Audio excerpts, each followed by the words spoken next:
இப்போ பார்த்தீங்கன்னா, நாகப்பழம் சீசன்றதுனால நெறைய நாகப்பழம் வாங்கிட்டு வந்திருந்தோம். அது அப்படியே குடுத்தா பசங்க சாப்பிட மாட்றாங்க. அதனால ஜாம் செஞ்சு குடுத்துட்டோம்னா, அவங்களுக்கு ஹெல்த்தியாவும் இருக்கும்.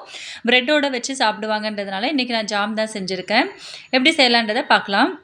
இதுக்கு பழத்துலேருந்து கொட்டையெல்லாம் தனியா எடுத்துட்டு, பழத்த மட்டும் நல்லா அரைச்சு வடிகட்டி எடுத்துக்கணும். லைட்டா தண்ணி விட்டு அரைச்சுக்கோங்க. இதுக்கு வந்து ஒரு அரை லெமன் தேவைப்படும்.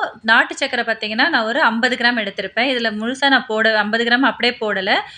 நம்ம டேஸ்ட் செக் பண்ணிட்டு நம்ம எவ்வளோ சர்க்கரை தேவையோ போட்டுக்கலாம்.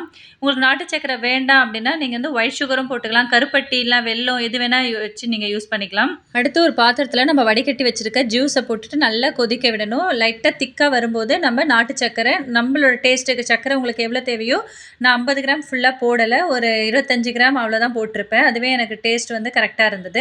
லாஸ்ட்டா லெமன் பிழிஞ்சிட்டு ஒரு பிளேட்ல வச்சு ஆற வச்சுட்டு, ஒரு கிளாஸ் பவுல்ல எடுத்து நம்ம ஃப்ரிட்ஜ்ல வச்சோம்னா, 1 வீக் வரைக்கும் நம்ம யூஸ் பண்ணிக்கலாம். ஹெல்த்தியான ஜாமுன் ரெடி. நீங்களும் ட்ரை பண்ணி பாருங்க.